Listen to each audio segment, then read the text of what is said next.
हरे कृष्ण। पार्वती पते हर हर महादेव। आप सभी माताओं बहनों को हरियाली तीज की बहुत बहुत शुभकामनाएं। श्रावण मास के शुक्ल पक्ष की तृतीया तिथि को हर साल हरियाली तीज का व्रत रखा जाता है। इस दिन भगवान शिव और माता पार्वती जी की पूजा का विधान है। आइए जानते हैं साल 2025 में हरियाली तीज कब है और इस दिन घर पर पूजा करने की विधि और नियम क्या क्या हैं। इस बार सावन शुक्ल तृतीया तिथि प्रारंभ होगी 26 जुलाई शनिवार को रात 10:42 से और तृतीया तिथि 27 जुलाई रविवार की रात 10:41 पर समाप्त होगी। ऐसे में उदय तिथि के अनुसार इस बार 27 जुलाई दिन रविवार को हरियाली तीज मनाई जाएगी। व्रत भी इसी दिन रखा जाएगा। 27 जुलाई रविवार को सूर्योदय होगा सुबह 5:59 पर और सूर्यास्त शाम 7:07 पर। ब्रह्म मुहूर्त सुबह 4:23 से 5:11 तक रहेगा। प्रातःकाल पूजा मुहूर्त सुबह 4:37 से 5:40 तक। सायंकाल पूजा मुहूर्त शाम 7:15 से 8:18 तक रहेगा और राहु काल दोपहर 4:30 से शाम 6 बजे तक रहेगा। राहु काल के समय आप कोई भी नया या शुभ काम करने से बचें। व्रत खोलने का शुभ मुहूर्त 27 जुलाई रविवार को शाम 7:08 से रात 9:06 तक रहेगा।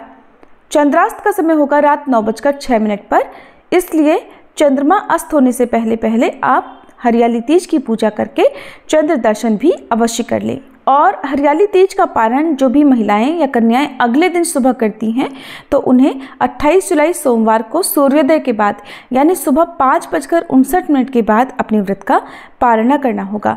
ध्यान रखिएगा सुबह 8 बजे तक आप अपने व्रत का पारणा कर सकती हैं। हरियाली तीज का व्रत केवल सुहागिन महिलाओं तक ही सीमित नहीं है, बल्कि कुंवारी कन्याएं भी इस दिन उपवास रखकर भगवान शिव और माता पार्वती से मनचाहा जीवन साथी प्राप्त करने की कामना करती हैं।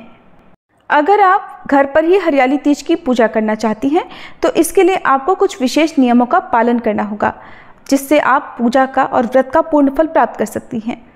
तीज के दिन प्रातःकाल स्नान करने के बाद साफ स्वच्छ वस्त्र धारण करें और मंदिर में घी का दीपक जलाकर व्रत रखने का संकल्प लें। एक दिन पहले आपको मेहंदी आदि लगा लेनी चाहिए। अगर आप निर्जला व्रत रखना चाहती हैं तो निर्जला व्रत का संकल्प लेना है। यदि आप जल और फल ग्रहण करके इस व्रत को रख रही हैं तो उसी तरह का आपको संकल्प लेना चाहिए। सुहागिन स्त्रियां इस दिन 16 श्रृंगार करती हैं और खास तौर पर हरे रंग की साड़ी और हरी चूड़ियां पहनती हैं, क्योंकि हरियाली तीज के दिन हरे रंग का अधिक से अधिक प्रयोग किया जाता है। कुंवारी कन्याएं भी हरे रंग की चूड़ियां और हरे रंग के वस्त्र आदि धारण कर सकती हैं। पूजा करने के लिए आपको एक चौकी पर साफ पीला या सफ़ेद रंग का वस्त्र बिछाना चाहिए और पूजा करने के लिए आपको शुद्ध मिट्टी या फिर बालू से भगवान शिव और माता पार्वती की प्रतिमा बनानी होती है। अगर प्रतिमा बनाना संभव ना हो तो आप उनके तस्वीर या फिर जो प्रतिमा आपके पास पहले से धातु की हो तो उनकी पूजा भी आप कर सकते हैं। अगर हो सके तो इस दिन आपको अलग से अस्थायी जो प्रतिमाएं होती हैं जो हम निर्माण करते हैं, जिनका विसर्जन हमें अगले दिन करना होता है, उस तरह की प्रतिमाएं अवश्य बना लें। मिट्टी बालू ना मिले तो गाय के गोबर से भी आप प्रतिमाएं बनाकर विधि विधान से उनका श्रृंगार करके पूजा कर सकते हैं। सबसे पहले भगवान शिव और देवी पार्वती का आह्वान करें। गंगा जल से और पंचामृत से शिवलिंग का या भगवान शिव का अभिषेक करें, फिर शुद्ध जल से अभिषेक करें। माता पार्वती को रोली कुमकुम लगाने के बाद 16 श्रृंगार की सामग्री अर्पित करें। बेलपत्र, धतूरा, मौसमी फल, फूल, चंदन, अक्षत, नैवेद्य और सुपारी आदि से पूजन करें। सभी पूजन सामग्री अर्पित करने के साथ ही मंदिर में कुछ दान दक्षिणा रखें। माता पार्वती को आप इस दिन चुनरी और सुहाग की सामग्री जैसे सिंदूर, बिछिए, मेहंदी, काजल, कुमकुम आदि जो भी सामग्री है, इत्र आदि, वो अवश्य अर्पित करें, जिन्हें बाद में आशीर्वाद रूप में आप अपने लिए भी कुछ न कुछ सामग्री रख सकती हैं। पूजा करने के साथ ही मंत्रों का जाप करें, कथा का श्रवण करें या खुद से कथा पढ़ लें। सबसे अंत में आरती करें। आरती करने के बाद फल या मिठाई का भोग आप भगवान शिव, माता पार्वती और भगवान गणेश जी को लगाएं। दिन भर उपवास करें। शाम के समय प्रदोष काल के समय पर फिर से पूजन करें। और क्योंकि इस व्रत में कुछ जगह पर रात के समय चंद्रमा की पूजा करके चंद्रमा को अर्घ्य देकर व्रत खोल लिया जाता है, सात्विक भोजन या फलाहार कर लिया जाता है, तो वहीं अधिकतर महिलाएं इस व्रत को अगले दिन सुबह की पूजा करने के बाद खोलती हैं। तो जैसा भी आपका नियम हो, तो जैसी भी आपकी परंपरा हो, उसके अनुसार आप व्रत रखें।